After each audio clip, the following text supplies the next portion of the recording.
एक शांत और सुहानी शाम थी।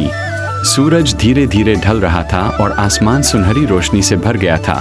उस समय भगवान श्री कृष्ण जंगल के किनारे खड़े होकर अपनी मधुर बांसुरी बजा रहे थे। उनकी बांसुरी की धुन इतनी प्यारी थी कि पेड़ पौधे, पक्षी और हवा भी जैसे थम गए थे। पूरा वातावरण भक्ति और शांति से भर गया था। लेकिन उसी जंगल के एक कोने में एक गरीब लड़का बैठा था। उसके कपड़े फटे हुए थे, चेहरा उदास था और आंखों में आंसू थे।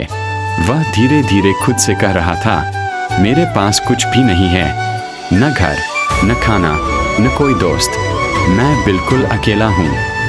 कृष्ण जी की नज़र उस पर पड़ी। वो धीरे धीरे उसके पास आए और मुस्कुराकर बोले, मित्र, तुम इतने दुखी क्यों हो?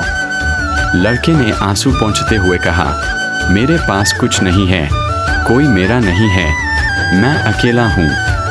कृष्ण जी ने प्यार से उसके कंधे पर हाथ रखा और बोले, जिसके पास सच्चा मित्र होता है वो कभी अकेला नहीं होता। लड़का हैरानी से उनकी ओर देखने लगा। तभी कृष्ण जी ने अपनी बांसुरी फिर से बजानी शुरू की। उस मधुर धुन में ऐसा जादू था कि लड़के का सारा दुख धीरे धीरे खत्म होने लगा। उसके चेहरे पर मुस्कान आ गई और दिल में एक नई उम्मीद जाग उठी। कृष्ण जी बोले, सच्ची दोस्ती धन दौलत से बड़ी होती है। दोस्त वही होता है जो हर मुश्किल में साथ खड़ा रहे। उस दिन के बाद कृष्ण जी उस लड़के के सच्चे मित्र बन गए। अब वह कभी अकेला महसूस नहीं करता था। वह हमेशा खुश रहने लगा, क्योंकि उसे समझ आ गया था कि सच्चा दोस्त ही जीवन का सबसे बड़ा सहारा होता है।